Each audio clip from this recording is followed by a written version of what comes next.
Welcome to Level Up with Winnie Sun.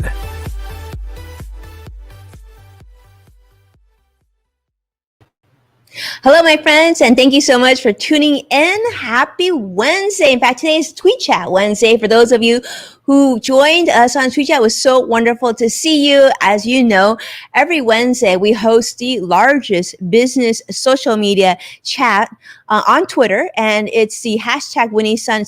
It's the biggest personal finance business chat. We average about 150 million impressions per week, and this week we talked about how to beef up and sort of level up your credit score. So if you didn't get a chance to join us live, definitely do a quick hashtag search for hashtag Winnie Sun, and you can see the discussion that we had. We had a number of experts joining us, including credit writer Michelle Black. For many of you have read her in Forbes and many other notable publications, as well as our friends from Navicor, which is a nonprofit credit repair agency, and a lot of other experts and friends, including Experian, the big FICO score agency, joining us as well. So definitely take a look. Definitely jump on Twitter for that. I think you'll really enjoy that.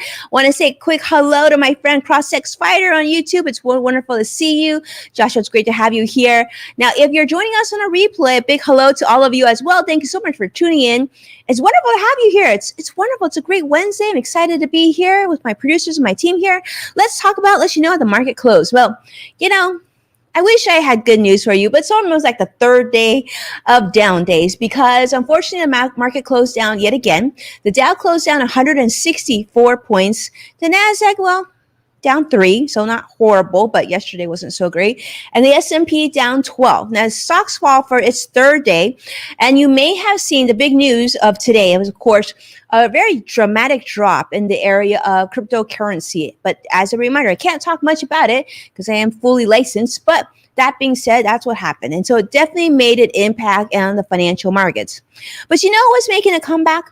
You got to talk about some positive too, right? Now, you may have seen this in your own life. You might know someone who is maybe shopping. Maybe you're shopping. Maybe you're doing a little online shopping. Maybe you're even doing some in-person shopping. But fashion, my friends, is making a comeback. Yes, it is so true. In fact, it's very clear here in the United States that consumers are looking for a brand new outfit, or maybe 5 or 6 or 7 or 12 outfits, maybe a new outfit to go and, check out the town, maybe on your next travel trip. Now that people are getting vaccinated and things are starting to feel a little bit better, people are looking to maybe go back to work, maybe have, lunch or dinner at that restaurant that you really, really miss. And so they're really saying, well, you know what? Forget all the sweatpants and yoga pants. It's time for real pants. And so we're seeing an uptick in consumer sales in a lot of the retailers. In fact, Target, TJ Maxx, Macy's, we're seeing them do better than expected. And people are looking, and what kind of clothes are they looking for? Well, sort of pre-pandemic clothes and taking it to the next level. We're seeing a lot of people, in fact, on social media saying they're looking to get more stylistic, right? They're going to say maybe goodbye to the Lululemon gym clothes and maybe something more stylish. We're also seeing increased sales in fancy sneakers and shoes and everything else. So sales at clothing and accessory stores have risen over 16% in April from last February, according to data from the U.S. Census Bureau. So I'm curious to see, have many of you started shopping as well? Have you started increasing what you're buying for yourself? Well, whatever the case is, retailers are definitely taking advantage of this newfound freedom, this new budget, and they're spending more money. And part of it, they're saying, also could be because of the benefit of the government stimulus checks, right, that hit banks' accounts just this in March. And also, we got to remember too, in July, the child tax credit is coming as well. So hopefully for those parents, maybe instead of doing too much back to school shopping, maybe also look about saving some of it for future education spending, right? That's a good one. That's a good one. Now, there was also a new study talking, this comes from the Federal Reserve Bank of New York, that has noted that small business owners, unfortunately, drew more money against their homes to help their businesses stay afloat. That's true. So, you heard about the PPP loan and EIDL and a lot of resources on the state and local and federal level for small business owners who were struggling during the pandemic. But many of them actually had no choice. That actually wasn't enough. Maybe the process was too difficult and they just weren't able to get the financial support that they needed to. They actually drew from their homes and their home equity line of credits. In fact, it increased. The home equity line of credit pool increased substantially. At some point, balances were close to less than 1%, but they increased substantially over 400% here, over to almost 3.5%. Now, you might say, well, that's interesting, and that actually occurred between February and May of 2020. Now, you may say, well, that's interesting. Should I actually get a home equity line of credit?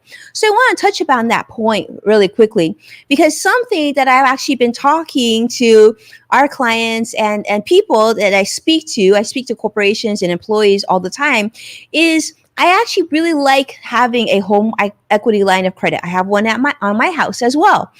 And, you should see it as a line of credit that you don't need unless it's for the sake of an emergency. For example, the interest on my loan is close to between 1% to 2%. That's significantly lower than, for example, your mortgage rate, certainly your credit card rates, right?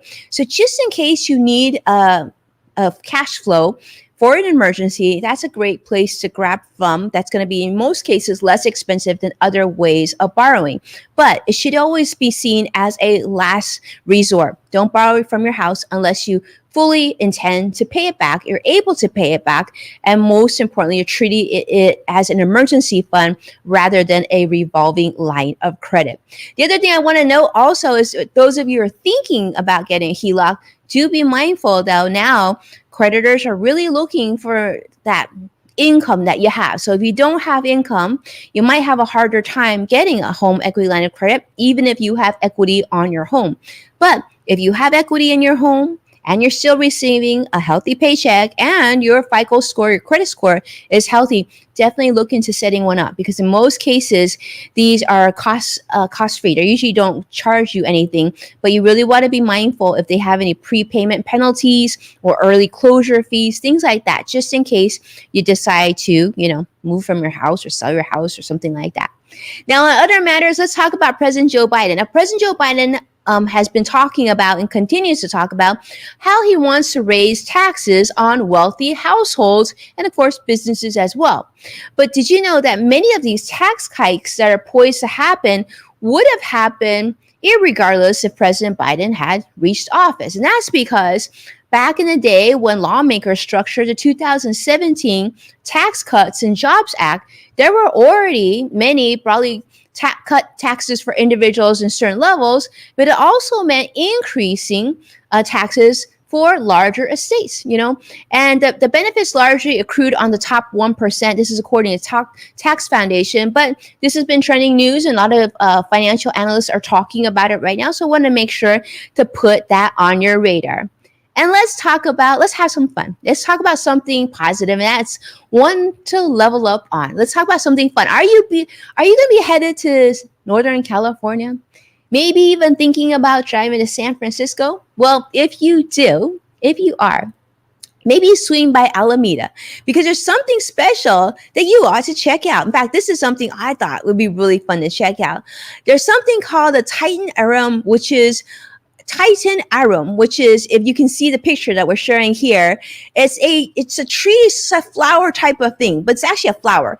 And they also call it a corpse flower. That's right, a corpse flower. Now, its owner, Solomon Leyva, which is a Northern California resident, wanted to share this with the community. And, he says that this produces a tree-like plant with a really large wide canopy, and it just continues to sort of blossom each year until it finally blooms.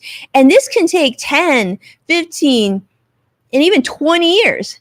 So this is a big deal. This very distinctive looking plant flower grows up to 15 feet tall. But what's really interesting about this, and I'm so curious because I haven't seen this in person, I'm almost I'm almost like thinking I should tell my husband that maybe we should do a road trip to check this out. Let me know if you know of one closer in Southern California, because I'd love to check this out. Because they said what's really interesting about this plant is that it's kind of got a funky smell. A funky smell, believe it or not, that you can smell from half a mile away. So I'm pretty sure there isn't one within half a mile of me because I don't smell anything funky yet. But for those of you who are near Northern California, maybe check it out. Let me know what you think. I mean, you can see actually crowds of people now are gathering at this abandoned gas station because this is where the owner of this plant has moved it so that people can go and check out this flower. You know, he really, I guess he's a local nursery owner, and he took this to this public location so he could share it with more people. This corpse flower, really cool, right? It's kind of cool. I mean, I feel like it's really cool. Well, thank you, my friends, for watching, supporting our program. Please take a moment to share this show with someone that you care about. And as a reminder, you can find full episodes of Level Up with Winnie Sun on NASDAQ, Amazon Fire, and Roku. So be well. I can't wait to see you again tomorrow. Take care. Have a wonderful day.